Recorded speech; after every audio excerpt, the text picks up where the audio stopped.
말씀을 나누겠습니다. 로마서 70번째 시간입니다.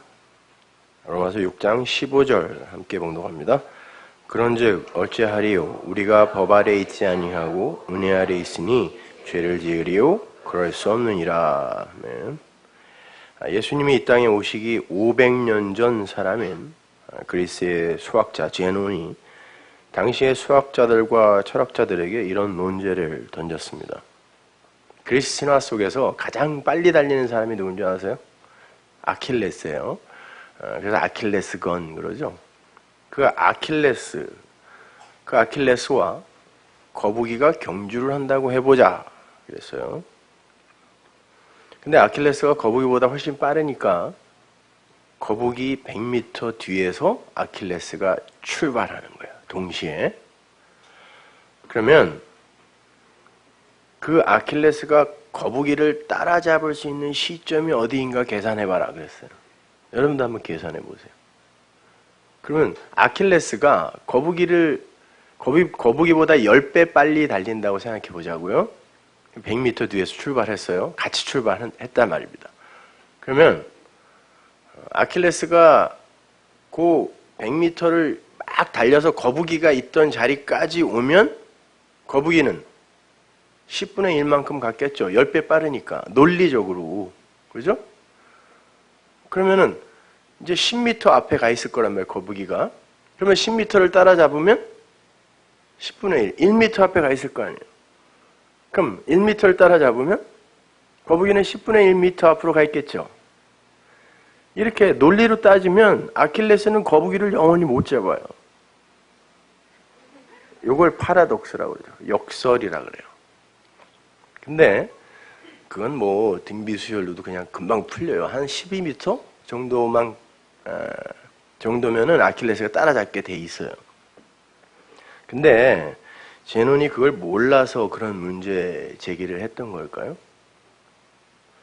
그렇게 참된 명제와 모순되는 결과를 낳는 추론을 패러독스라고 하는데, 그 패러독스, 역설이라는 건 그 모순을 통하여 진실을 강조하는 어법인 거지 모순 자체를 우기기 위함이 아닌 거예요. 그렇잖아요? 그게 역설의 효용이란 말이에요.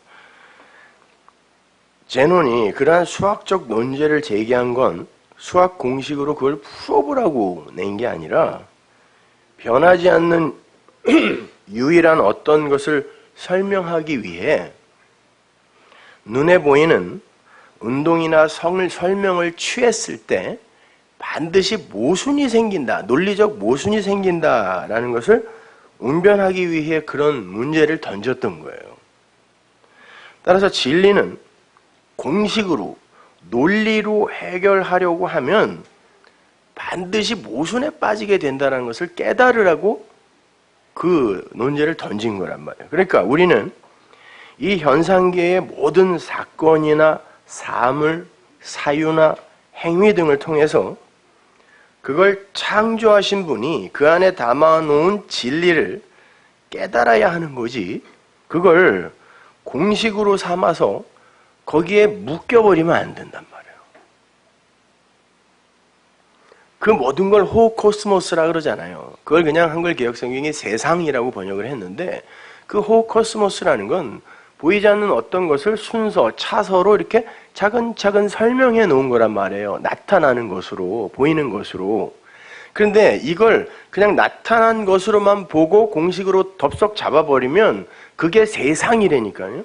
그게 악이에요. 나쁜 거예요. 그걸 거짓이라 그래요. 그 안에 들어있는 진짜 내용을 알아야 되는, 그걸 진리라고 한단 말입니다. 그러니까 우리는 이 눈에 보이는 것에 묶이면 안 돼요. 그렇게 눈에 보이는 것에 묶이는 걸 탐심이라 그래요. 보암직도 하고 이거를. 그리고 그걸 내 손을 뻗어서 잡으려고 하는 그거를 탐심이라 그래요. 그게 모든 죄악의 근본이라 그러잖아요. 아담들의 그 생내적 성향은 눈에 보이는 모든 걸 나의 가치를 높이고 나를 풍성하게 하는 데에 사용하게 돼 있어요. 모든 아담이 다 그래요. 예를 들어서 급할수록 돌아가라. 역설이죠. 그죠? 급한데 왜 돌아가요? 지름길로 가야지. 첩경으로 가야지. 그건 급할수록 돌아가야 빨리 간다라는 그 공식을 증명하려고 내놓는 역설이 아니잖아요. 아니, 안 맞잖아요. 그건 급할수록 돌아가면 안 된단 말이에요. 그건 뭐든지 급하게 서두르면 항상 실수가 따르기 마련이라는 내용을 강조하는 거잖아요. 그런데 그걸 글자 그대로 이해를 해서 급할 때마다 먼 길로 돌아가는 바보가 있어요. 근데 성경은 그렇게들 본다니까요. 아무것도 소유하지 않는 게 곧 모든 것을 소유한 것이다. 명제, 역설입니다. 패러독스죠. 그렇다고 그걸 들은 사람이 그 뜻을 곡해해서 아무것도 소유하지 않으면 모든 것을 소유할 수 있게 된단 말인가? 오해예요, 그건요. 그래갖고 모든 걸 소유하기 위해 아무것도 소유하지 않아 보는 것. 바보라고. 이건 금방 낭패를 당한단 말이에요. 명제는 아무것도 소유하지 않는 것에 가치, 무게중심을 두고 있는데 그걸 곡해한 사람은 모든 것을 소유하기 위해의 무게중심을 둔단 말이에요. 이렇게 진리를 아는 사람은 모든 나타난 것 속에 들어있는 진의를 보는 눈을 갖게 되는 거예요. 이 나타난 모든 것은 진리로 해석되지 않으면 그거 자체가 다 역설이라니까. 패러독스란 말이에요. 그걸 옛성전이라 그래요. 그걸 세상이라고 한다니까요. 그래서 가짜라고 하는 거예요, 이거를. 진짜는 그 속에 담긴 진리란 말입니다. 이렇게 진리를 아는 사람은 모든 나타난 것 속에 들어있는 진의를 보는 눈을 갖게 되는 거예요. 그렇게 진리는 현상계 속에 나타남으로 보여지는 역설을 제거하고 벗겨내서 그 알맹이를 양식으로 넘겨주는 힘이 있어요. 성경도 마찬가지예요. 성경을 문자 그대로 바라보게 되면 성경은 수많은 모순을 내포하고 있는 것처럼 보여요. 어디에서는 이렇게 하라고 했다가 어디에서는 절대로 그렇게 하지 말라고 하기도 하고 맹세를 하라 그랬다가 하지 말라 그랬다가 살인해라 그랬다가 하지 말라 그랬다가 그러잖아요. 가서 다 죽여 그래놓고 넌 어떻게 지나가는 그 고아 과부를 돌아보지도 않아. 야, 그렇게 형제를 사랑하지 않는 게 살인이야. 뭐 이런 식으로 또 얘기하고 그러잖아요. 모순처럼 보인단 말이에요. 그리고 이게 진리라고 했다가 저것이 진리라고 뒤집기도 하고. 사람들은요, 그러한 성경의 모순들을 대할 때 두리뭉실 스리슬쩍 그냥 넘어가요. 그걸 지적했다간 자칫 믿음 없는 사람으로 몰릴 수도 있고 무식하다고 아직도 그것도 모르냐 이렇게 사람들한테 손가락질 당할까봐 이건 모순인데 그러면서도 그냥 두리뭉실 넘어간다니까요. 그러나 진리를 알게 되면 그 모순은 결국 하나로 귀결이 된다는 걸 알게 돼요. 좌로나 우로나 치우치지 않아요. 길에 떨어져요. 길 가로 떨어지지 않는다니까요. 그 역설적 모순 속에 담겨있는 진리가 눈에 보이게 됩니다. 그들은 하나님께서 범인들은 알아듣지 못하고 이해하지 못하고 깨닫지 못하도록 쳐놓은 그 역설, 연막 안으로 들어가 진리를 보는 이들이에요. 그 생명의 실과를 따먹어 버린다니까요. 오늘 본문이 바로 그러한 역설의 공식을 제거하지 못하고 그냥 그 패러독스, 역설이라는 공식에 묶여버린 자들에 대한 사도 바울의 수사학적 질문이에요. 사도 바울은 6장 1절에서도 똑같은 질문을 던졌어요. 그리고 그 양쪽을 빵으로 딱 놓고 가운데다가 샌드위치 속을 집어넣은 거잖아요. 6장 1절 보세요. 그런즉 우리가 무슨 말 하리요? 은혜를 더하게 하려고 죄에 거하겠느냐? 이게 오늘 본문의 내용이잖아요. 1절에서 똑같이 물었다니까요. 그럴 수 없느니라. 죄에 대하여 죽은 우리가 어찌 그 가운데 더 살리요? 그리고 이 샌드위치 속으로 뭐 넣었어요? 우리가 계속 지금까지 공부한 거. 연합의 교리, 영단번에 드려진 그리스도 예수의 제사, 그리고 그리스도의 의의 옷을 입은 신부 이야기. 요 세 개를 넣어놨단 말이에요. 그렇게, 그리고는 이제 16절부터 순종의 이야기. 우리가 이제 다음 주에 공부할 텐데, 그 이야기를 펼쳐낸단 말이죠. 이렇게 진리를 깨달은 자들은 이제 더 이상 죄의 종으로서 법을 행해야 하는 자로 서는 게 아니라, 그 진리를 마음으로 갖고, 마음의 신비에 새긴다 그러잖아요. 마음으로 갖고 그 진리로 존재하면 되는 거예요.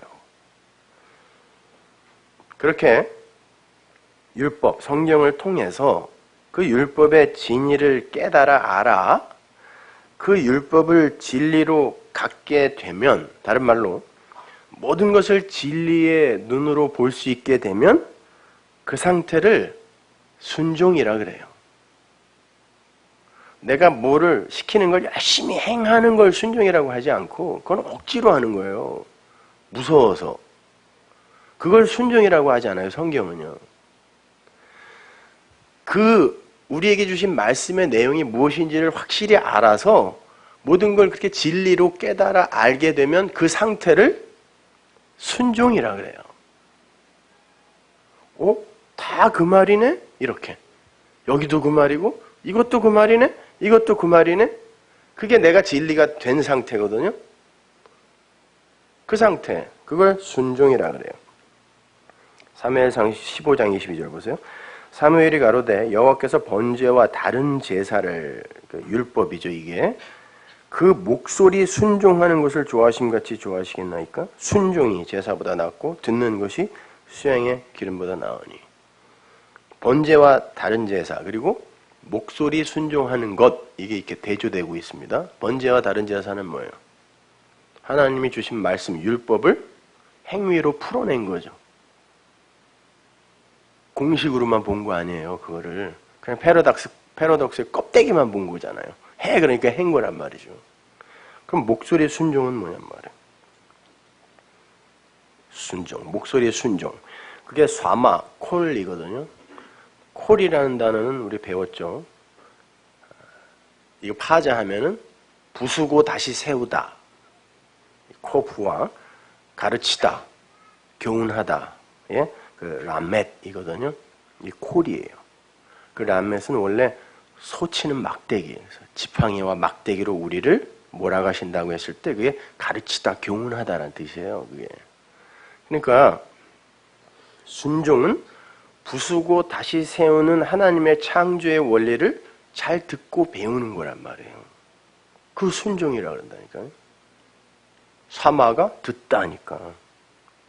순종하다, 듣다. 그러니까 하나님은 역설 속에 담아주신 진리를 제사로, 행함으로 망치지 말고 듣고 깨달아 그 안에 거하라 라고 말씀하시는 거예요. 그게 순종이 제사보다 낫다라는 말이니까요.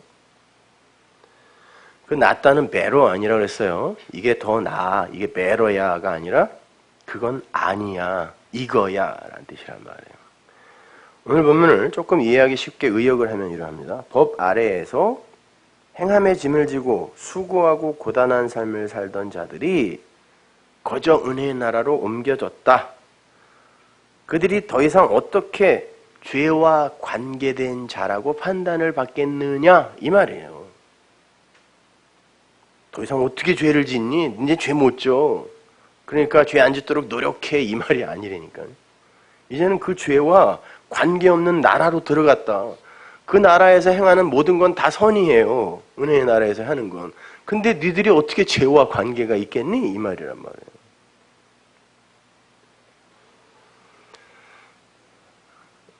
은혜의 나라에서 행하는 모든 것은 선이에요. 그래서 그 나라 안에서는 죄라는 걸 절대 지을 수가 없어요. 걱정 말라는 거예요. 두려워 말라는 거예요. 죄라는 개념 자체가 관역을 잘못 잡는 거잖아요. 하마르티아가. 관역을 잘못 잡는 거. 올바른 관역을 보는 눈이 진리죠. 그래서 우리의 삶의 목적, 그럴 때 눈 목자에 관역 적자를 쓰는 거죠. 관역을 정확히 보는 게 우리의 제대로 된 목적이어야 되는데 이 목적이 달라지면 관역을 잘못 잡는 거예요. 그러니까 여러분이 뭘 행해서 자꾸 뭘 해서 하나님을 기쁘게 해드리려고 하면 목적이 잘못된 거라니까요. 그걸 죄라 그런단 말입니다. 그 올바른 관역을 보는 눈, 그게 진리의 눈이란 말이에요. 그 진리의 눈을 가진 자들이 모여서 사는 그 은혜의 나라에 어떻게 죄가 들어오느냐 이 말이에요. 오늘 부분이 바로 그 이야기를 하는 거예요. 저는 지금 윤리 도덕적 죄를 이야기하는 거 아니에요. 하나님은 그런 죄 이야기하지 않아요. 그건 인간들이 정의한 죄고 성경이 말하는 죄는 그런 거 아니라니까요. 여러분 우리가 법적 개념에 그 순종이라는 단어를 사용할 때 여러분 순종합시다 얘기 많이 하잖아요. 그 법적 개념에 그 순종이라는 단어를 사용할 때 그 순종은 반드시 뭘 전제하죠? 두려움이라는 걸 전제해요. 감사나 찬송, 영광이 전제가 된 자발적 향기로서의 순종이 아니라 이건 존재적 순종이거든요. 그건 그렇게 되는 거예요. 이거는요. 그게 아니라 무섭고 두려워서 굴복해버리는 그 굴종에 가까운 개념이 우리가 갖고 있는 순종의 개념이라니까요. 솔직히 말해서 우리가 진리에 대해서 충분히 알지 못했을 때 우리의 예배나 기도의 행위나 종교적 행위가 다 두려움 때문 아니었던가요? 말로는 뭐 천국 가기 위해서 그러지만 지옥 보낼까봐 하란 말이잖아요. 그거는 두려워서예요. 두려워서 괜히 그거 안 하면 해코지 당할 것 같고 찝찝하고 그래서 한 거 아니에요? 그냥 주일날 막 놀러가고 싶어도 꼭 집에 앉아가지고 밥도 안 사 먹고 와이프만 힘들게 하고 그런 거 아니에요? 그리고는 하나님을 충분히 두려워해드리는 걸 하나님께 영광을 돌리는 거라고 착각해요. 그분을 아주 충분히 두려워해드리는 거야. 무서워해드리고 이걸 예배라 그런다니까? 아니요? 그걸 성경이 종의 영을 받은 자라 그래요. 성도는 아들의 영을 받았다 그래요. 말이에요. 영은 말로 바꿔서 번역하시면 돼요. 아들은 아버지를 두려워하지 않아요. 아버지와 아들이 하나이기 때문에 그래요. 그건 이렇게 따로 떨어진 아버지와 아들 이런 얘기 하는 거 아니에요. 성경은 그런 얘기 하지 않아요. 그런 종류의 아버지를 이야기하는 게 아니라니까요. 히브리어로 아버지가 아브라 그랬죠. 다 비슷해요, 전 세계가. 아바, 아브, 이렇게 아빠.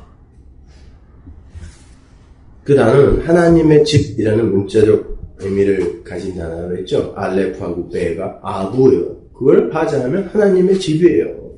하나님의 처소. 하나님의 집, 성전을 히브리 사람들은 아버지라고 읽는다니까요. 그러니까 내가 성령의 전, 진리의 전이 되어서 하나님의 처소가 되면 하나님은 나를 아버지라고 읽어버리세요. 왜? 그 아버지를 진리로 내가 갖고 있기 때문에 나를 아버지라고 읽어주신단 말이에요. 진리가 뭐예요? 아버지잖아요, 내용. 하나님 아버지를 내용으로 담고 있는 게 진리잖아요. 그걸 내가 알아서 깨달아 마음에 새기면 아버지라고 불러준다니까요. 그래서 이 아버지가 또 진리를 전하여 아들들을 낳는 거란 말이에요. 이렇게 전해서. 그래서 예수님도 아버지가 내 안에 내가 아버지 안에 있다라는 말씀을 자주 하신 거예요. 왜? 그분이 아버지 진리를 말씀으로 담고 왔잖아요. 그래서 아버지가 내 안에 내가 아버지 안에 이렇게 말씀하시는 거라고요.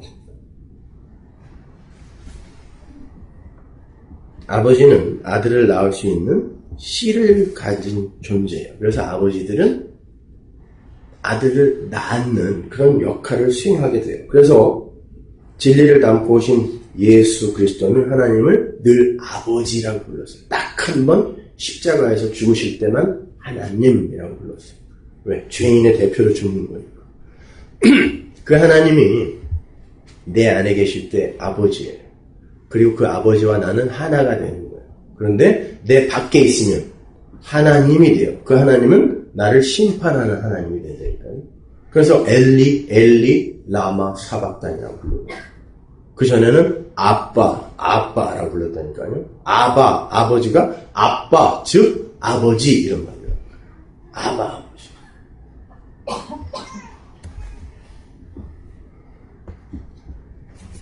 높아지면서 말씀드리지만 하나님이 우리 안에 계신다는 개념은 진짜 그분이 우리 안에 거하신다는 게 아니라 그분을 설명하는 진리가 내 안에 있음을 가리키는 거예요.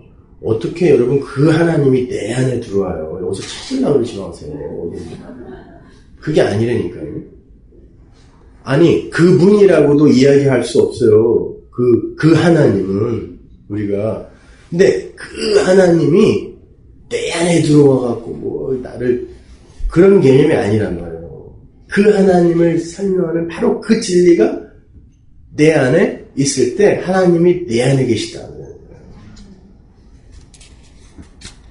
그렇다면 오늘 본문에 등장하는 그 죄의 내용이 뭐겠어요? 그래서 이제 하마르티노라고 나오는데 하마르타노 진리를 마음에 담고 그 진리적 존재가 되는 것이 순종이라면 그 반대편에 있는 불순종의 죄가 뭐라는 거죠?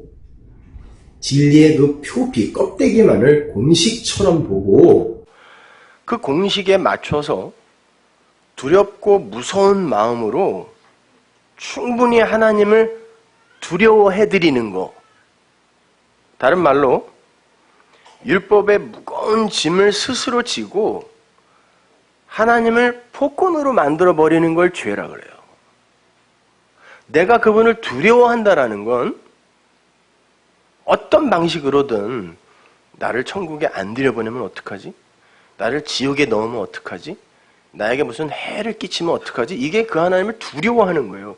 그러니까 천국에 가서 그분을 만나고 싶지가 않은 거예요. 그냥 내가 원하는 시설만 잘 갖춰놓은 곳에다가 그냥 내가 좋아하는 사람들과 나를 넣어만 주세요. 그리고 당신은 없어져 주세요. 무서우니까요. 그런 하나님을 섬기는 걸 죄라 그래요. 율법의 모습으로 나타나 있는 그 진리를 율법으로부터 짝을 삼는 거, 가짜 남편, 이걸 죄라 그래요. 그 속에 진리를 깨달아 진리를 짝으로 삼는 걸 의라 그래요. 그래서 항상 짝이 있어요.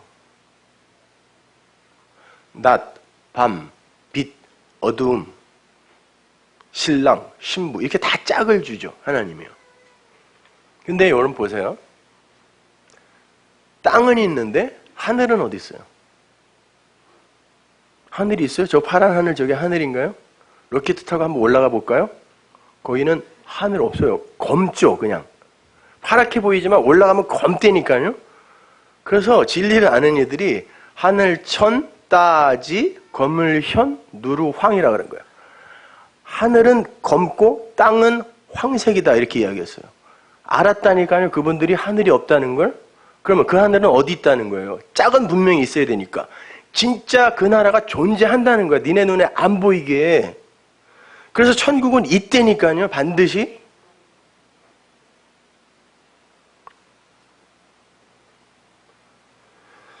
그래서 이 세상에는 반드시 진리와 비진리가 나누어져 있어야 돼요. 하나님은 당신의 아들들에게 진리를 가르쳐주기 위해 비진리를 그들 가까이에 두시는 거예요. 거듭 말씀드리지만 비진리는 다른 게 아니에요. 진리를 담은 그 그릇, 나타난 모습만을 보고 거기에 멈춰버리는 걸, 묶여버리는 걸 비진리라 그래요. 성전에다가 진리를 담아서 아담들에게 줬더니 어떤 이들은 그 성전, 호코스모스를 통해서 진리에 이르는데 어떤 이들은 그 성전만 죽어라고도 섬기다가 멸망의 나라로 떨어져요. 율법에다가 진리를 담아 주었더니 어떤 이들은 그 율법을 통하여 성경을 통하여 진리에 도달하는데 어떤 이들은 그 율법을 묶여갖고 평생 수고만 하다가 지옥 가요. 희생제사에다가 진리를 담아 사람들에게 주었더니 평생 희생제사만 지내다가 불못으로 떨어져요. 그런데 인간의 눈과 귀는 보이지 않는 것을 볼 수 있는 기능이 없어요. 그래서 하나님이 우리에게 새 눈과 새 귀를 주신다고 하는 거예요. 그게 뭐예요? 진리예요. 그게 성령이에요. 성령이 오시면 예수께서 이 땅에서 가르치신 것을 가르친다 그러죠. 그 예수님이 뭐라 그래요? 그가 내 것을 가지고 가르치겠다 그래요. 예수님이 가르치신 그게 뭐였어요? 예수님이 십자가에서 죽으시기 전에 그분 입에서 진리가 나왔어요. 그런데 사람들이 그걸 근거로 하여 하나님을 죽이더라니까요. 근데 성령이 와서 내 것으로 가르친대요. 그럼 똑같은 그걸로 가르칠 거 아니에요. 그런데 그때는 살아난다고요. 어떻게? 눈과 귀가 되어서 오신단 말이에요. 그래서 여러분은 그 십자가 이전에 그 예수를 믿으면 안 된다니까요. 진리가 풀어주는 그 내용을 믿으시는 거예요. 다른 이들은 그 예수라는 걸림돌에 걸려 넘어져서 하나님을 살해한 살인자가 되는데, 어떤 이들은 그 예수라는 껍질을 부수고 그 안에 그리스도 예수라는 그 진리에 도달하더라는 거예요. 성령의 도우심으로. 이렇게 이해하시면 됩니다. 예수님께서 씨 뿌리는 자의 비유를 제자들에게 주실 때 불특정 다수에게는 비유만 주시죠. 네? 그리고는 어떤 무리에게는 그걸 설명해줘요. 여러분이 개역 성경만 보면 그 무리가 그 무리인 것 같지만 원어 성경으로 보면 다른 무리예요. 마태복음 13장 1절 보세요. 그날에 예수께서 집에서 나가사 바닷가에 앉으심에 큰 무리가 그에게로 모여들거늘 예수께서 배에 올라가 앉으시고 온 무리는 해변에 섰더니 예수께서 비유로 여러 가지를 저희에게 말씀하여 가라사대 씨를 뿌리는 자가 뿌리러 나가서, 2절 보시면 큰 무리와 온 무리가 나오죠. 그 두 단어는 똑같이 오클로스예요. 그런데 앞에 큰 무리는 복수인데 뒤에 그 무리는 단수예요. 무슨 단수인 무리가 있어요? 똑같은 단어라니까요. 그러니까 헬라어를 모국어로 갖고 있는 이들은 이런 게 나오면 고친다니까요.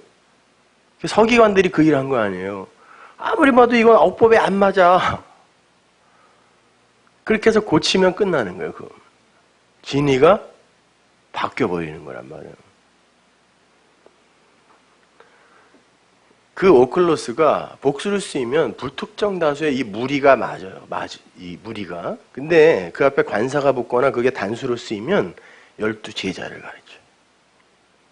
아들이 되는 12. 그게 오클로스예요. 그래서 요한계시록에 나오는 천상의 그 허다한 무리, 그 무리를 찾아보세요. 다 단수예요. 아들이 된 12 이렇게 하는 거죠. 하나님의 아들로 완성이 되는 상징적 12제자, 그것이 호오클로스예요. 물론 그 제자의 상태가 온전한 상태는 아니에요. 그 제자가 진리를 받아, 성령을 받아 아들이 돼야 돼요. 그래서 나중에 제가 살펴드리겠지만 그 제자들은 항상 예수님을 방해해요. 아들이 돼야 된단 말이에요. 근데 제자 훈련이 웬 말이에요. 거기서 머물면 끝나는 거라니까요. 아들이 돼야 되는데 제자들을 키우겠다. 꼭 그렇게 하면 또 다 부흥을 해.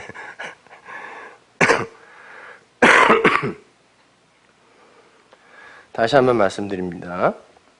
12제자는 12지파를 완성하는 개념이고 12지파는 야곱, 즉 이스라엘을 이루는 그 12아들의 확장이잖아요. 그래서 12은 하나님 나라의 아들들의 숫자란 말이에요. 그래서 누가복음인가요? 보면은 제자가 그 선생보다 높지 못하나 온전케 된 자는 그 선생과 같으리라 그러죠. 제자는 배워서 그 선생, 아버지와 같은 자가 되는 거예요. 그걸 아들이라고 한다니까요. 그래서 그 유다가 예수를 팔아서 죽이고 그 12에서 빠져나가자 즉시 12이 채워지는 그림이 성경에 이제 등장하는 거예요. 유다는요, 멸망받을 비진리의 대표이기도 하지만 그렇게 세상에서 자신의 실체를 폭로당하고 죽어서 열두를 채우는 마지막 아들이 되는 그 성도의 그림자도 아울러 담고 있어요. 그래서 유다 지파에서 예수님이 오시는 거예요. 그리고 북이스라엘이 망해도 남유다는 남겨뒀다니까요. 진리든 비진리든 이 역사 속에서 다 죽어요. 근데 한쪽은 하나님이 죽이셔서 죽는 자들이고 다른 한쪽은 스스로 죽겠다고 허벅지를 찔러가면서 애를 쓰다가 진짜 죽는 율법주의자들이죠. 그러니까 여러분 자기 부인 그러니까 그래 자기 부인을 해야 돼. 그래서 두 주먹 불 끈지고 허벅지 찔러가며 자기 부인. 이게 율법주의라 그래요. 너는 이미 십자가에서 그렇게 부인된 거야 라는 그 존재적 개념으로 자기 부인을 이해하고 계셔야지 또 여러분이 이 땅에서 그래 난 죽어야 돼 빨리 죽자 오늘도 남편에 대해서 죽고 아이에 대해서 죽고 그렇게 스스로 죽은 게 유다라니까요. 그게 자살이에요 여러분. 그렇게 내가 죽는 게 아니라니까요. 하나님이 왜 나를 그 죽음이라는 그 존재를 통과하여 이렇게 살릴 수밖에 없었던가를 아는 걸 죽음이라 그래요. 죽어야 돼 이게 율법주의라니까요. 아무튼 열둘에서 하나가 빠지자 황급히 다른 하나가 채워져요. 마띠아죠. 한 번 딱 나오고 안 나오는 사람. 그 마트티아라는 그 말은 하나님의 선물이라는 뜻이에요. 그러니까 마띠아는 하나님께서 준비하셔서 아들로 완성하시는 하나님의 그 선물, 즉 그리스도 예수를 모형하는 인물이에요. 12아들 중 그 마지막 아들, 오른손의 아들, 완성된 아들 베냐민을 모형하는 거예요. 그래서 하나님의 선물 마띠아가 12로 또 딱 채워진단 말이죠. 그래서 제자들이 그를 세울 때 제비를 뽑아 세우는 거예요. 투표하지 않아요. 투표라는 건 뭐죠? 사람들의 뜻을 모으는 거죠. 야, 네 뜻은 어때? 네 뜻은 어때? 모아서 투표해서 사람들의 뜻을 모아 세우는 걸 투표라 그래요. 근데 그렇게 안 뽑아요. 그러니까 교회에서 사람들의 뜻을 모아 투표해서 장로 세우고 집사 세우고 하는 거는 엄밀히 말해 잘못된 거예요. 사람들의 뜻을 모아봐야 쓰레기밖에 안 나와요. 뭐 그렇다고 해갖고 방법이 없으니까 그렇게 해야 되겠지만 제비라는 건 하나님이 정해놓으신 걸 인간들이 제비 뽑아 확인하는 게 제비예요. 그래서 제비 뽑아 마띠아를 세우는 거예요. 사도들이 자기들의 뜻을 모아서 제일 훌륭한 사람이 누구냐? 성경 제일 많이 하는 사람 누구야? 이래서 마띠아 안 뽑았다니까요.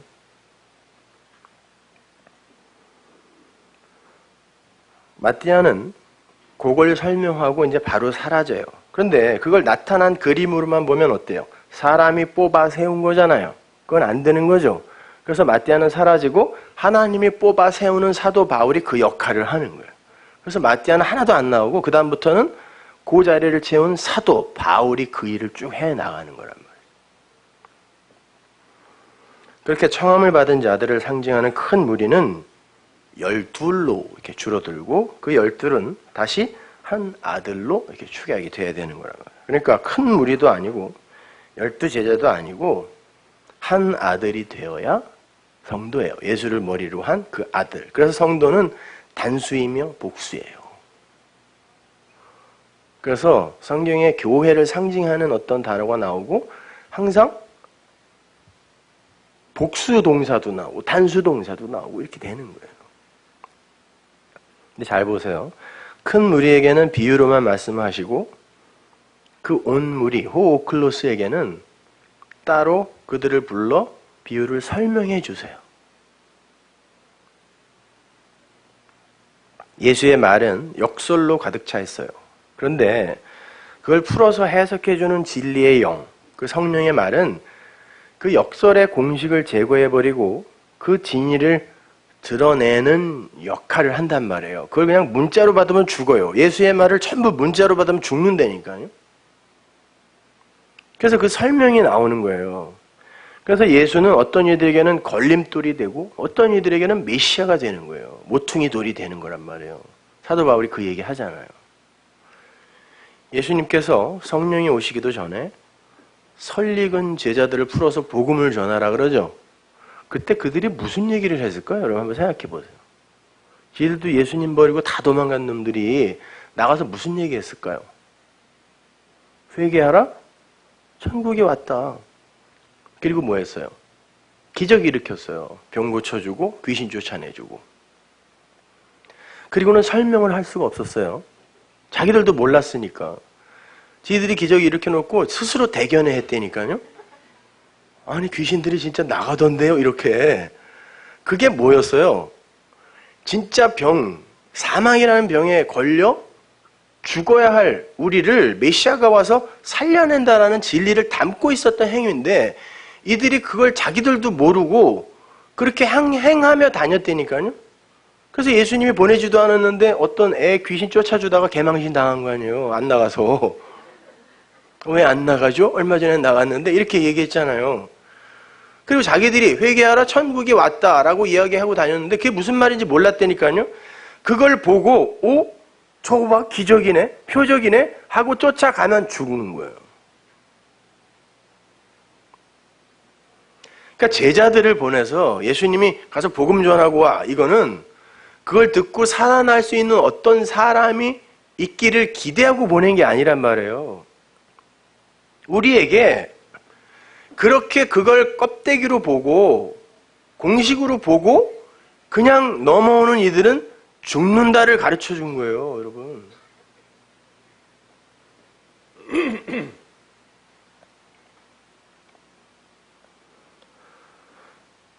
오늘날도 마찬가지예요. 회개해라, 예수 믿어라, 구원받아라, 다 좋아요. 근데 그게 어떻게 이루어지는지를 엉뚱하게 설명해요. 제자들이 전한 그 복음을 전파 복음이라 그래요. 그리고 택함 받은 자들은 그 전파한 말이 무엇인지를 진리의 성령으로 이해하게 된다니까요. 그게 택함을 받은 거예요. 그런 자가 근데 거의 없다 그런단 말입니다. 그걸 이해하는 자들이.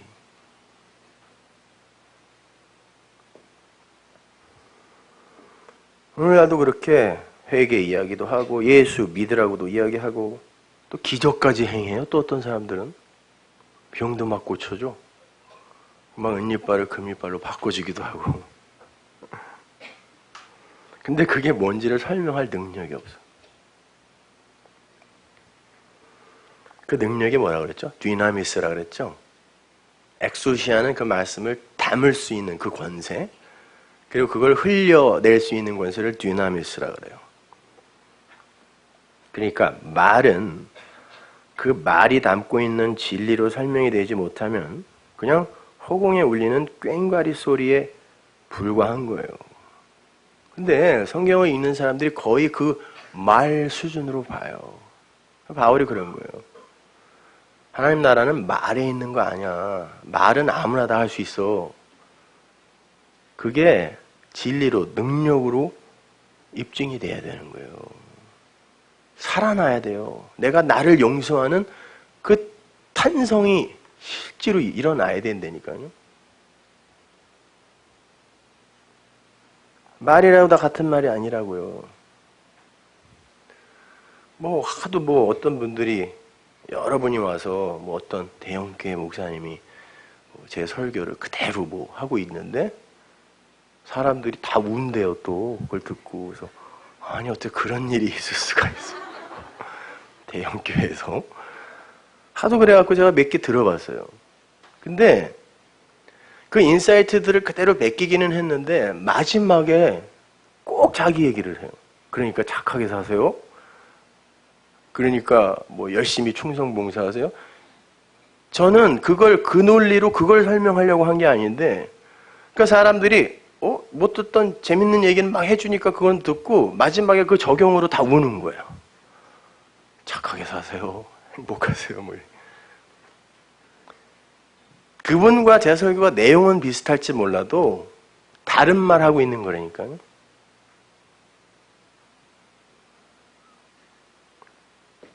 좋다 말았어요. 우리가 우리 애들 커질 수 있단 말이야 이렇게 했는데 역시 아니더만요.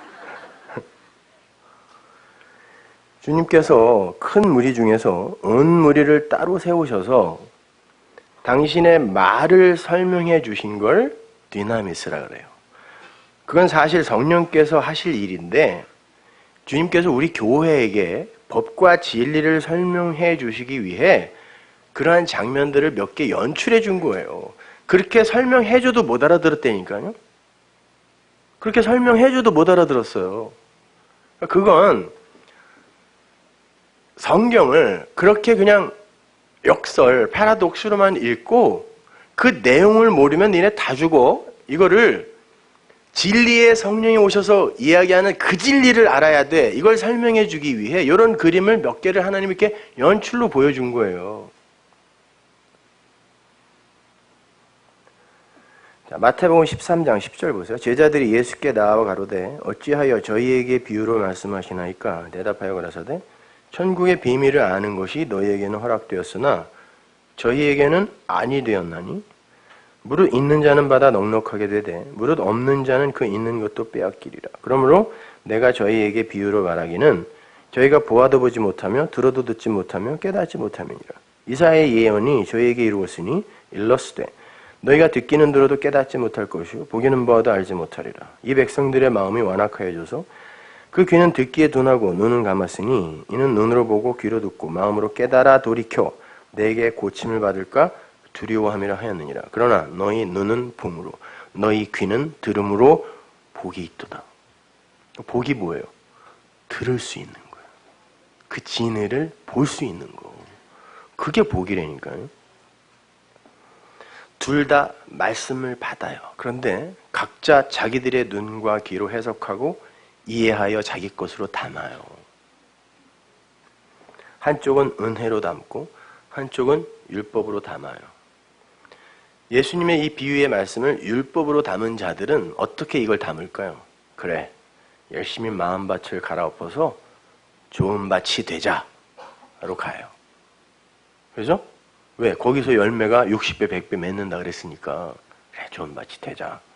은혜로 담은 자들은 우린 전부 가망 없는 밭인데, 광야 밭인데 거기에 좋은 씨가 심겨져서 우리를 거저 옥토, 열매 맺는 옥토 삼아주시는 거구나. 좋은 씨가 심겨져서 이렇게 이해를 하게 된단 말이에요. 완전히 다르단 말이에요. 이게 대척점에 서 있는 거라니까요. 이거는요. 조금 다른 게 아니라. 자, 그러면 전자는 옥토가 되기 위해 열심히 수고를 하게 되겠죠. 그 시점부터. 옥토가 되어서 많은 열매를 맺어야 된다 그러니까 그렇게 명령하신 그 힘센 하나님의 비유를 건드리면 안 되잖아요. 그러니까 빨리 옥토가 돼야지 이제 그걸 두려움이라고 한다니까요. 그러나 후자의 무리는 하나님이 이루신 구원의 현실을 누리며 그분을 찬송하며 그 자유의 진리를 전파하는 자로 살아요. 그리고 그 진리를 전파하는 데에 해가 되는 것들을 그 법 위에 서서 안 하면서 살 수 있는 거라니까요. 그게 중요한 건 아니에요. 근데 여기에만, 거기에만 굳이 이야기하자면 사람들이 이야기하는 그 성화, 여기에만 묶여가지고 어떻게 하면 인간다워지고 어떻게 하면 신자다워지는가 요것만 보고 앉아있어요. 다들.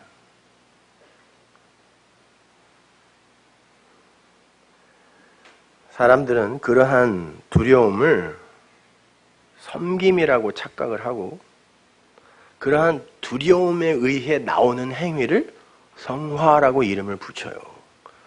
진짜 sanctification은 그거 아니라니까요, 여러분. 심지어 그게 하나님께 영광이 된다고도 생각해요. 누가복음 5장 17절 보세요. 하루는 가르치실 때에 갈릴리 각 촌과 유대와 예루살렘에서 나온 바리새인과 교법사들이 앉았는데 병을 고치는 주의 능력이 예수와 함께 하더라.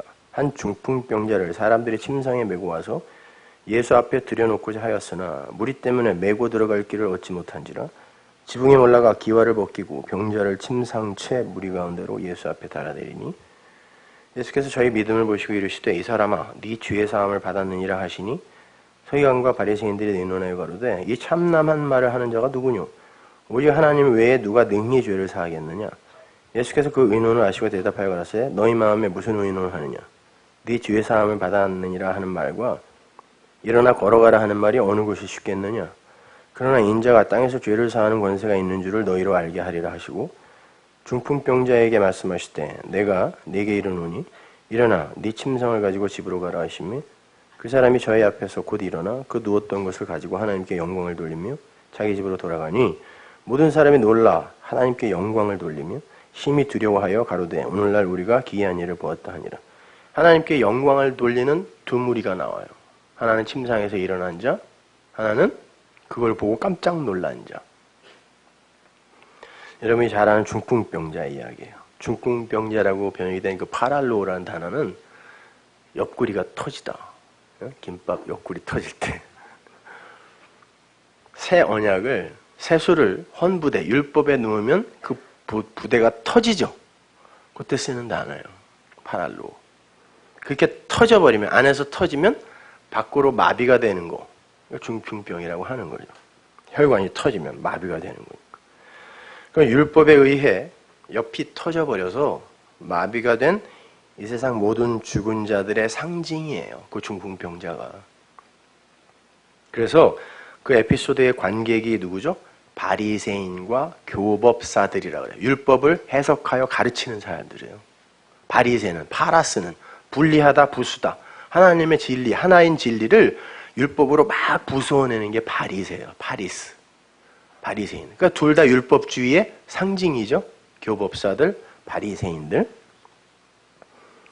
그들을 중풍병자 안에 넣어버린 거예요. 그리고 그 율법주의가 살아날 수 있는 유일한 길을 제시하고 계시는 거예요. 그래서 거기에 관객이 바리새인과 교법사들이라 율법을 가르치는 자들. 여기는 나오지 않지만 마가복음에 보면 그 중풍병자를 넷이 운반했다 그러죠. 네 사람 아니에요. 그냥 넷이에요. 거기 보면 넷 아래에 운반되어졌다 이렇게. 사복음, 사계명, 네 조각 겉옷, 네 줄기 강 이렇게 다 넷이잖아요. 넷이 그 죽은 자, 율법으로 죽은 자를 어디로 옮기고 있는 거예요.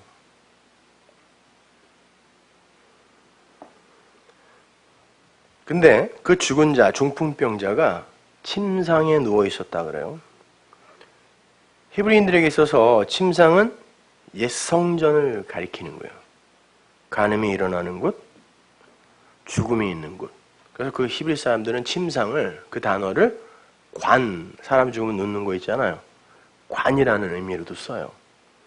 그래서 장례 문화가 지금 발달해서 그렇지, 이렇게 상자에다 넣지, 옛날에는 판에다가, 침상처럼 판에다가 눕혀서 무덤으로 들고 갔단 말이에요. 그래서 침상을 관이라고도 이야기한단 말이죠.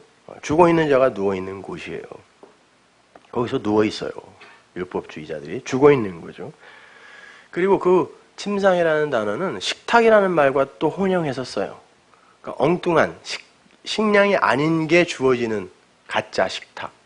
이게 성전이란 말이에요. 그게.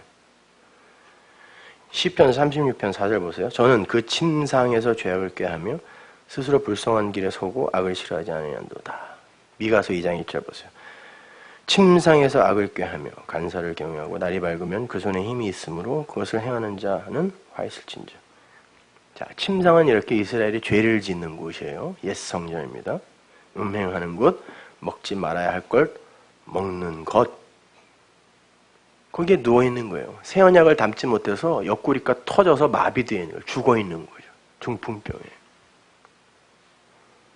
근데 죽어야 할 자를 넷이 운반해서 그리스도께 옮기는데 거기 쓰인 단어가 제테오예요. 제테오는 감추어진 것을 밝혀내는 거예요. 구하라, 찾으라에 쓰인 단어란 말이에요. 그게. 그러니까 그 넷이 그 죽어야 할 자가 가야 할 곳, 감추어진 어떤 것을 알고 있었다라는 거예요. 그래서 감추어진 것을 찾아가는 거예요. 이제 넷이요. 그러니까 이 그림은 복음이라는 그 넷이 죽은 자를 침상에서 들고 나와서 감추어져 있는 그리스도께 인도하는 그림이란 말이에요. 근데 그 앞길을 무엇이 막고 있어요? 무리가 막고 있죠. 사람들이 많아서 못 들어갔단 말이 아니에요. 거기서 쓰는 단어가 호오클로스예요. 단수예요. 누구? 제자들이. 아직 진리가 되지 못한, 진리를 모르는 제자들. 그러니까 진리를 전하는데 방해가 되는 자들은 아무것도 모르는 이들이 아니라니까요. 아는 척하는 얼치기들이 꼭 방해가 돼요. 그래서 어린아이들이 올 때도 제자들이 맞고요. 소자가 오는데 소자도 맞고, 이방 여인이 오면 제자들이 또 막아요. 다 쫓아버려요. 그러니까 하나님이 그러죠. 쫓지 마! 막지 마. 제자들이 다 막아요. 그 무리예요. 자격 있는 사람만 와. 아니, 주님 저런 더러운 것이 만지러 오는데 막을까요? 그건 뭐 율법주의잖아요. 야, 깨끗한 사람, 자격 있는 자만 와. 우리 스승을 독대할 수 있는 자격 있는 자만 와가 뭐예요? 율법주의란 말이에요, 그게. 그들이 막았어요. 복음을 막는 거라니까요. 그러니까 그게 제자가 아들이 되지 않으면 항상 그 상태에서 머물면은 요게 문제라니까. 그렇게 예수께로 가는 길을 얼치기 제자들이 막고, 그 무리가 막고, 또 뭐가 막아요? 지붕이 막아요. 마태복음에는 기와라고 번역이 되어 있지만 그런 단어는 없어요. 팔레스타인에 무슨 기와가 있어요? 슬라브지 그냥 이렇게. 기와 없다고 거기는. 지붕이에요. 지붕. 근데 히브리 사람들은 그 지붕도 성전을 가리키는 데 써요. 스바냐서 1장 4절 보세요. 내가 유다와 예루살렘 모든 거민 위에 손을 펴서 바알에 남아있는 것을 그곳에서 멸절하며 그마림이란 이름과 및 그 제사장들을 아울러 멸절하며 무릇 지붕에서 하늘의 1월 성신에게 경배하는 자와 경배하며 여호와께 맹세하면서 말감을 가리켜 맹세하는 자와, 여기 코헨과 카마르라는 단어가 나오죠. 뭐 그마림이라고 이제 써놨는데 카마르예요. 둘 다 제사장이라는 뜻이에요. 그리고 이 그마림, 이 카마르는 오히려 굉장히 금욕적이며 율법적인 제사장을 가리켜요. 둘 다 제사장이에요. 근데 그들이 죄를 짓는다 그래요. 우상을 섬기는 건 다른 게 아니에요. 하나님이 두려워서 자기 자신의 능력과 지혜를 의지하여 하나님을 섬겨드리겠다고 금욕과 율법 지킴에 애를 쓰는 자들을 우상을 섬기는 자, 이방인의 제사장 이렇게 부르는 거예요. 이 카마르라는 단어가 그 말이거든요. 이방인의 제사장이에요. 근데 어떤 제사장이냐면 금욕과 율법 지킴에 애쓰는 제사장이란 뜻이란 말이에요. 근데 그들이 어디에서 우상을 섬겨요? 지붕에서. 제사장들이 있는 곳이 어디였는데? 성전이었단 말이에요. 근데 거기를 지붕이라 그래요. 그러면 그 성전이 그리스도께 가는 길을 막고 있어요. 어떻게 해야 되죠? 뜯어야죠. 뭐가? 넷이. 부숴버리는 거예요. 뜯어버리는 거예요. 히브리 사람들의 지붕 뜯어버리면 그건 천장이 홀랑 날아가는 거예요. 다 부서지는 거예요. 그리고는 그 중풍병자를 그리스도 예수 앞으로 내려버리죠. 그때 예수님이 뭐라 그러죠? 성경에는 그 친구들의 믿음을 보고 이렇게 이제 그런 뉘앙스로 번역이 되어 있지만 그 말이 아니라 이것이 믿음이다 그래요. 뭐가 믿음이냐면 그렇게 그러한 이 모양들 이거 다 이 전체가 요걸 믿음이라 그래요. 그러니까 믿음이라는 단어가 피스티스 이렇게 있잖아요. 그러니까 오미크론 시그마가 헬라어 뒤에 붙으면 항상 존재, 믿음이 된 자를 가리키거든요. 그게 피스토스예요. 하나님은 믿부시다. 그랬을 때 그 단어가 피스토스예요. 하나님은 믿음이시다. 하나님의 이름이 믿음이에요. 그러니까 믿음은 뭐냐면 보이지 않는 하나님을 차서로 이렇게 설명해 주는 나타난 것으로 그걸 추론하는 걸 믿음이라 그러잖아요. 예? 그래서 믿음도 나중에는 없어져요. 실체가 오면은. 그래서 믿음과 소망과 사랑 중에 믿음도 사라지고 소망도 사라지고 사랑만 남는 거야. 아가페. 하나님만 남는다고 이제 이야기하는 거거든요. 이게 믿음이야 라고 이야기를 해요. 이게 믿음이야. 그래 놓고 네 침상을 가지고 떠나라 그래요. 그 말은 그가 붙어있던, 그가 속해 있던 그걸 그와 떼어내어 살렸다는 거예요. 그러니까 이제 그건 네 거 아니니까 너랑 떨어졌잖아? 일어나서 그거 갖고 가. 갖다 버려. 그러는 거예요.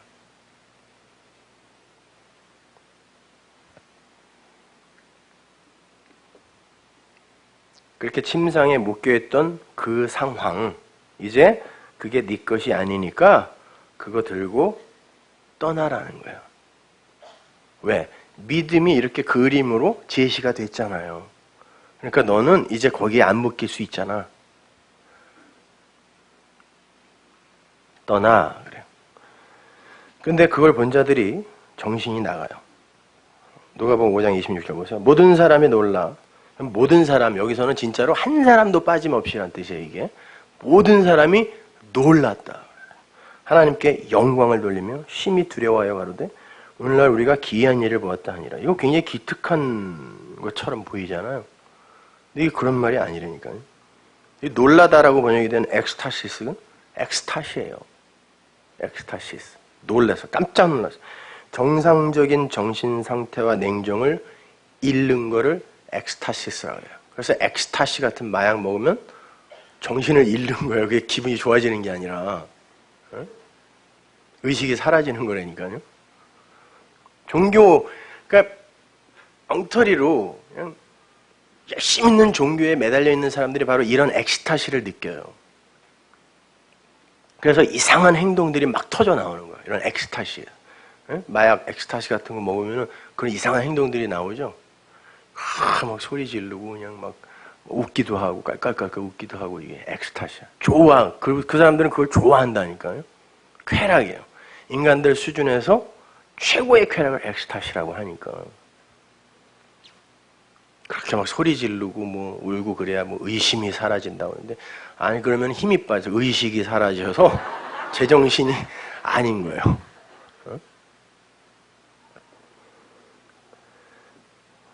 그런데 성경은 그 사람들이 놀랬다라고 쓰고 있어요. 정신이 나가버렸어. 정신이 나간 그런 놀람을 이야기하는 거예요. 자, 보세요. 나타난 현상만을 바라보면서 그 속에 담긴 복음을 읽어내지 못할 때 사람들이 어떻게 된다고? 일단 정신이 나가요. 놀랍니다. 기적이 있는 현장에서 사람들이 정신이 나가는 이유가 그리고 그걸 좋아하고 나는 뭘 봤어 라고 하는 게 이게 엑스타시예요. 정신이 나가는 거예요. 그리고는 어떻게 한다 그래요? 하나님을 두려워하여 그러잖아요. 여기서 하나님께 영광을 돌린다라고 하니까 뭐 하나님, 야 하나님 찬양 이랬다는 말로 자꾸들 이해하는데 독사절한 단어는 그게 아니라 그랬죠. 하나님의 보이지 않는 것이 이렇게 나타난 그걸 독사, 영광이라고 이야기하는데 이렇게 껍데기만 보는 이들에게 있어서는 그렇게 병이 나은 그것이 하나님의 나타남으로 보더라는 거예요. 이걸 독사절하고 하는 거예요. 이게 진리야. 이게 우리가 원하는 거지? 라고 봤다는 거예요. 정신이 나가서 깜짝 놀라서. 그래서 예수님을 찾아와서 왕 삼으려고 하는 이들이 다 뭐예요? 그거 보고 온 거잖아요. 근데 예수님이 뭐라고 그러죠? 너희들이 표적을 보고 온 거야. 그 표적의 진짜 내용을 보고 온 게 아니라 내가 준 떡이 맛있어서 그거 원해서 온 거 아니야? 그러잖아요. 그건 껍데기 아니니, 껍데기. 그들은 예수님에게 그런 방식으로 영광을 돌렸다니까요.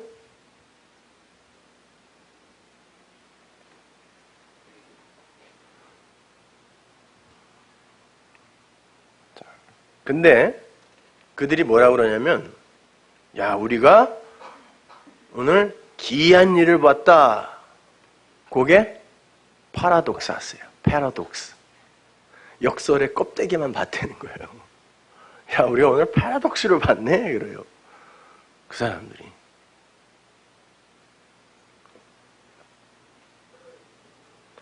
이렇게 패러독스의 진리를 알지 못하고 껍데기만 보는 자들은 하나님을 두려워해요.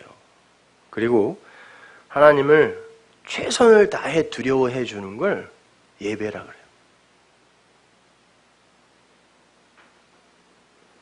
그리고 그걸 순종이라 그러고 그걸 섬김이라 그래요. 그건 내 밖의 하나님이에요, 여러분. 그러면 그 하나님은 심판의 하나님이라니까요.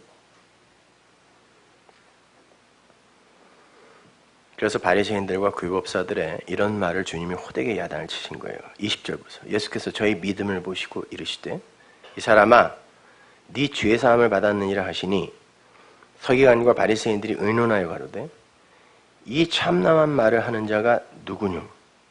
오직 하나님 외에 누가 능히 죄를 사하겠느냐? 오직 하나님 외에 누가 능히 죄를 사하겠느냐? 맞는 말 아니에요? 바리새인들과 교법사들이 이렇게 얘기했다니까요. 근데 예수님이 그걸 뭐라 그러냐면 악한 생각이라 그래요. 그게 악한 생각이다 그래요. 마태복음 9장 3절 보세요. 어떤 서기관들이 속으로 이르되 이 사람이 참남하도다. 예수께서 그 생각을 하시고 조금 아까 봤죠? 그게 뭐예요? 오직 하나님만 죄를 사하는 거야. 가라사대 너희가 어찌하여 마음에 악한 생각을 하느냐 그래요. 예수님이. 그러면 바리새인들의 그것이 악한 생각이라는 말이죠. 그럼 오직 하나님만 죄를 사하지 누가 사해요 또? 오늘날 모든 교회가 이렇게 믿고 있잖아요. 하나님만이 죄를 사하니까 여러분 이렇게 오기 싫은데 신사의 품격 이런 거 봐야 되는데 여기 와가지고 지금 억지로 이러고 있는 거 아니에요. 대부분 아니지만 꼭 이렇게 얘기를 해줘야지. 그런 거 작은 걸로 삐져가지고 말해요 나? 나 골치 아파 죽겠어요 아주 그냥.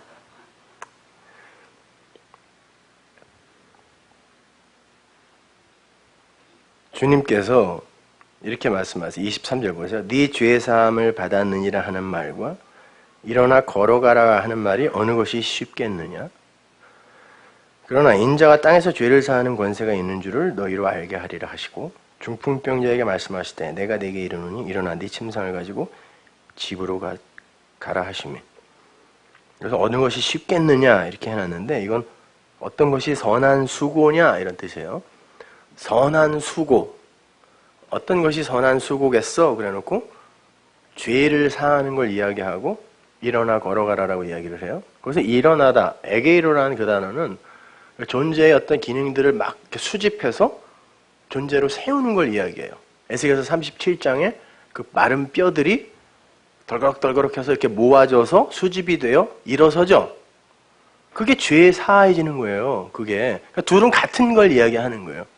이게 선한 수고야. 내가 하는 선한 수고가 이거야. 그리고 내가 지금 하는 일이 바로 그거 하는 거야. 그래서 얘가 일어나는 거야. 에? 그 이야기 하시는 거예요. 그리고는 죄는 하나님만 사하는 게 아니라 인자가 죄를 사하는 권세를 가지고 있다 그래요. 여기서 인자는 물론 1차적으로 예수님이죠. 그 사람의 그 아들이니까 하 아담 하 벤 그 인자의 족보를 완성하신 분이 그리스도 예수였잖아요. 우리 누가복음에서 찾아봤잖아요. 3장에서. 인자예요. 근데 그 인자의 족보는 요한복음 1장으로 이어져서 말씀 육신인 우리. 그래서 요한계시록에 가면 우리의 이름을 뭐라 그래요? 말씀이라 그러잖아요. 그래서 말씀 육신, 홀 로고스 사륵스라고 하는데 사륵스를 보통 사람들이 다 그냥 육 이렇게 번역하는데 그건 영이라는 단어에 영. 근데 그게 그 옳은 말, 진리의 말과 상관없는 것이 될 때 나쁜 영, 그래서 육이라고 하는 거지. 그러니까 말씀 육신은 그 말씀이 된 육신은 좋은 진리가 된 사람들을 이야기하는 거예요. 그들을 인자의 라인으로 본단 말이에요. 응? 그러니까 우리는 그 하나님으로부터 나아진 자가 되는 거예요. 거기서 그 나아진 자, 그건 단수인데 동사는 또 복수를 쓰이고 그러잖아요.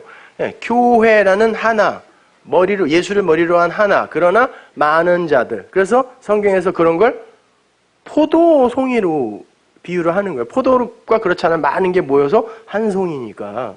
그래서 포도원 이야기가 이렇게 많이 나오는 거란 말이죠.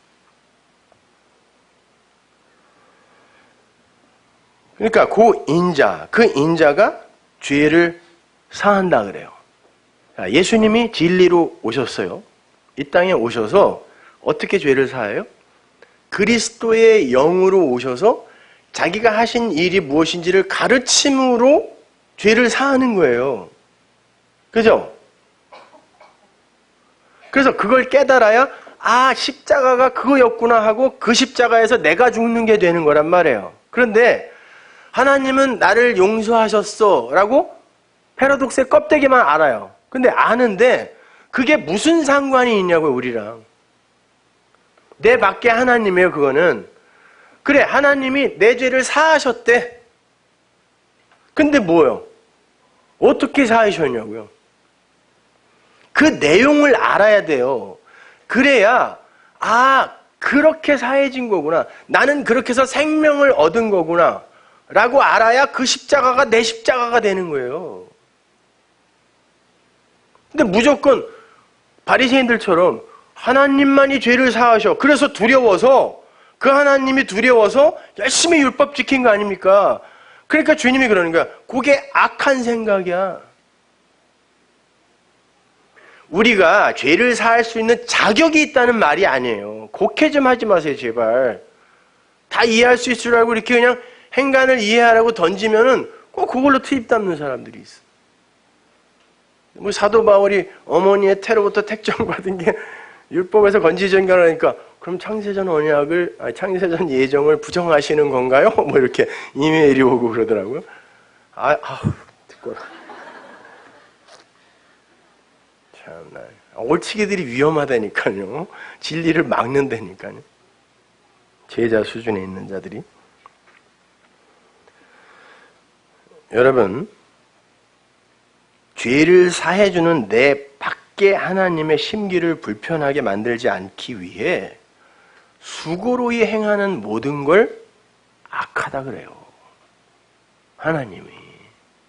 근데 대부분 그 수준으로 신앙생활들을 하고 있단 말이에요.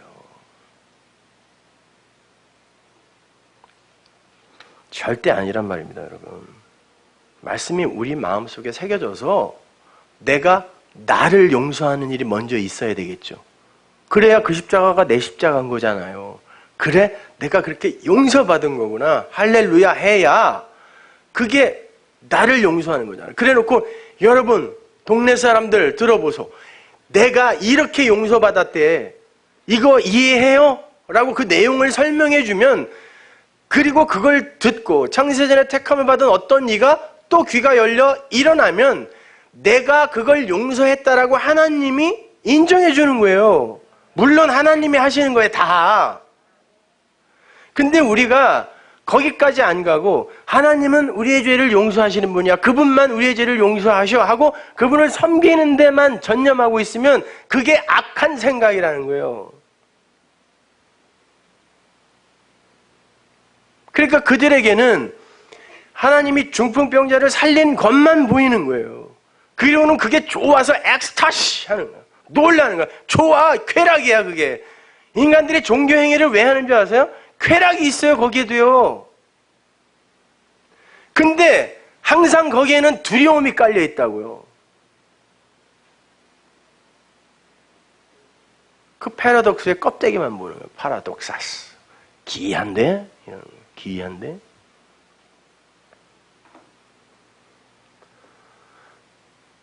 율법에 묶여있는 인간들은 그 두려움을 해소하기 위해서 그 무거운 율법적 수고를 놓을 수가 없어요. 그거라도 하고 있어야 조금 안심이 되거든요. 우리는 진리를, 말씀을, 복음을 관념으로만 갖고 있으면 안 돼요. 묵시가 하나님이 우리에게 포착이 되지 않는다는 건 우리가 감히 그분이라고도 말할 수 없는 그 하나님, 그건 우리가 몰라요. 그래서 하나님이 우리 수준에 맞는 말씀, 진리를 주신 거예요. 그게 여호와 엘로힘 아닙니까? 예수 그리스도가 그 말씀으로 오신 거 아니에요. 근데 그것도 그 하나님이 아니란 말이에요. 근데 하나님은 이렇게 인정해 주기로 하신 거예요. 너희들이 그걸 그 내가 알으라고 한 그 수준만큼만 알면 내가 온전하다고 인정해 줄게. 그래서 산상수훈의 마지막에 그렇게 나오는 거예요. 너희도 하나님처럼, 내가 온전한 것처럼 너희도 온전하라는 걸, 하나님처럼 완전하게 되라는 말이 아니라 그 하나님이 사랑이 뭔지 너희들이 깨달아 알아. 그걸 전할 수 있을 만큼만 되면 내가 온전이라고 인정해 주마라는 말이란 말이에요. 그것이요. 그러니까 그 진리를 내 마음에 담으면 내가 내 안에 하나님이 계시다라고 이야기하는 거예요. 어떻게 그 하나님을 내 안에 담냐고요. 여기다 어디다 가둬두냐고요. 성전 안에도 못 담는 그 하나님을.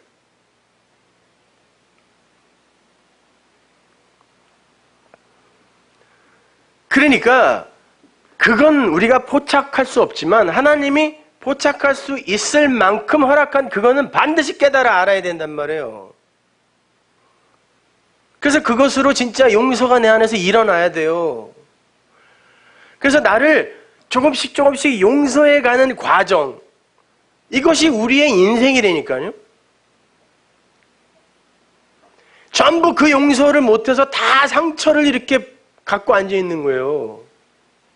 근데 그게 완전히 용서가 됐을 때 자유란 말이에요, 그것이.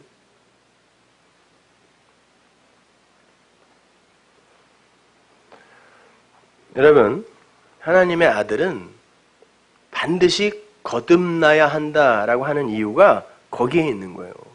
거듭나다. 예수님이 니고데모에게 그랬잖아요. 거듭나야 돼. 니네는 거듭나야 돼.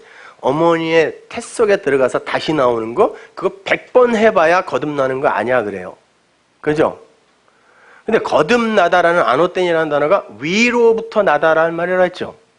성경에서 자손을 낳다라는 표현을 할 때 부정모혈로 어머니의 자궁에서 낳는 게 하나가 있고 말씀으로 낳는 게 있어요.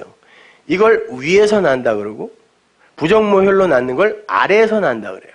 그래서 선인들이 어머니의 자궁을 아래 입이라 그랬고 우리 입을 위에 입이라 그래요. 그래서 아래 입 부정모혈로 난 이는 반드시 위로 더 나야 돼요. 한 번 나야 돼. 이걸 거듭남이라고 그래요. 어디 저기서 이렇게 나와갖고 온 게 아니라.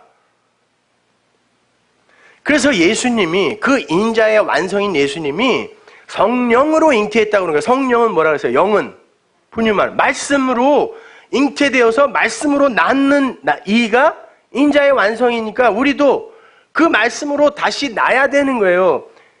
이거를 위로부터 난다, 거듭난다 그래요. 그래서 어머니의 태 속에서 100번 나와봐야 아래잖아요. 그건 거듭남이 아니라니까요. 그 옛성전이라고 그랬잖아요. 그게 아래. 그럼 보세요. 아기가 아래에서 태어나 나자마자 부모가 하는 게 뭐예요? 엄마, 아빠, 까꿍, 찌찌, 까까 뭐 이런 거 말을 가르친단 말이에요. 그걸 교육이라고 그러죠. 가르쳐서 양육하여 사람 만드는 거예요. 모든 건 진리를 담고 있다니까요. 아래에서 나면 반드시 처음부터 부모들이 말을 가르쳐요. 그래서 그 아이 입에서 처음 말이 탁 터져 나왔을 때 엄마 했어. 엄마도 아닌데 이러면 또 엄마래. 자기 자식이 세상에서 제일 천재인 것 같잖아, 모두가. 그러면 아빠가 그랬다 그러고. 그걸 왜 그렇게 좋아하겠어요? 말을 하네? 아래에서 난 자가 위에 입으로 말을 하네? 그래서 좋아하는 거예요. 그걸 위로 난다라는 거예요. 진리로 낳는다, 성령으로 난다라고 하는 거란 말이에요. 그렇게 낳으려면 그 진리가 이해가 되어줘야지. 깨달아져야죠. 그거는 평생 나 하나를 용서하는 그 일에 매진하는 거예요. 그게 신앙 생활이라 그래요, 여러분.